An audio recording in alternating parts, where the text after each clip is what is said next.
எதற்காக உன் பாவங்களை இயேசு தம்முடைய சரீரத்தில் சிலுவையின் மேல் சுமக்க வேண்டும்? அதனுடைய நோக்கம் தான் எழுதப்பட்டிருக்கிறது. இந்த நோக்கத்தை தான் அநேக கிறிஸ்தவர்கள் சரியாக புரிந்து கொள்ள நோக்கத்தை தான் அநேக ஜனங்கள் செய்யல சரியாக புரிந்து கொள்ளவில்லை. வேதவசனம் சொல்கிறது, இங்கே நாம் பாவங்களுக்கு செத்து நீதிக்கு பிழைத்திருக்கும்படிக்கு எல்லாம் சொல்லுங்க. நாம் பாவங்களுக்கு செத்து நீதிக்கு பிழைத்திருக்கும்படிக்கு, வேற எந்த ஒரு நோக்கத்திற்காக வேற எந்த ஒரு காரணத்திற்காக இயேசு கிறிஸ்து நம்முடைய பாவங்களை தமது சரீரத்தில் சிலுவையின் மேல் சுமக்கவில்லை. ஹல்லேலூயா. எந்த நோக்கத்திற்காக ஆண்டவருடைய பாவங்களை சுமந்த சிலுவையின் மேலே? எந்த நோக்கத்திற்காக?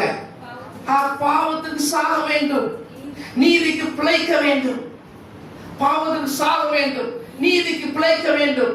இந்த நோக்கம் என்று வேற ஒரு நோக்கத்துக்காக இயேசு கிறிஸ்து செய்ய மதிக்கவில்லை.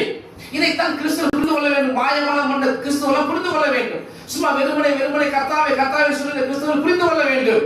பாவத்திலே வாழ்ந்து கொண்டிருக்கிற, பாவம் உணர்ந்து கொண்டிருக்கிற, அகப்பது பாவத்தில் விழுந்து எந்திரிக்கிற கிறிஸ்துவ புரிந்து கொள்ள வேண்டும். இயேசு கிறிஸ்து ஏன் மரித்தார், எதற்காக மரித்தார், எதற்காக என் பாவத்தை சுமந்தார் அவர் சரீரத்தில் என்று விலகிக் கொள்ள வேண்டும். எதற்காக? நான் பாவங்களுக்கு சாக வேண்டும், நீதிக்கு பிழைக்க வேண்டும். நீதிக்கு பிழைக்க வேண்டும். ஹல்லேலூயா. வேத வசனம் சொல்கிறது, மரித்தவன் பாவத்திற்கு, ரோமர் சொல்லப்படுது, மரித்தவன் பாவத்திற்கு நீங்களாய் இருக்கிறான். மரித்தவன் பாவத்திற்கு நீங்களாய் இருக்கிறான்.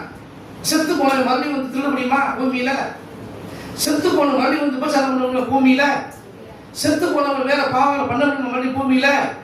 ஏன்னா வசனம் சொல்கிறது, மரித்தவன் பாவத்திற்கு நீங்களாய் இருக்கிறான். அதே வாழ்க்கை தான் கிறிஸ்தவர்கள் வாழ வேண்டும் என்பதற்காக தான் இயேசு கிறிஸ்து செய்தார். சிலுவையினுடைய பாவங்களுக்காக மரித்தார். இதற்காக நம் பாவங்களுக்கு செத்துவிட வேண்டும், நீதிக்கு பிழைத்திருக்க வேண்டும். அப்புறம் துர்க்கிரியைகள் ஒன்று போல காணப்படக்கூடாது, விபச்சாரம் காணப்படக்கூடாது, வேசித்தனம் காணப்படக்கூடாது, விக்கிரக ஆராதனை காணப்படக்கூடாது, கனவுகள் காணப்படக்கூடாது, பொய் பேசுதல் காணப்படக்கூடாது, களியாட்டுகள் காணப்படக்கூடாது. வேதத்தில் சொல்லப்படுற எந்த அசுத்தமும் நம்மளுக்கு என்ன செய்யக்கூடாது, காணப்படவே கூடாது. அவைகளுக்கு நாம் மரித்தவர்களாக இருக்க வேண்டும், மரித்தவர்களாக இருக்க வேண்டும்.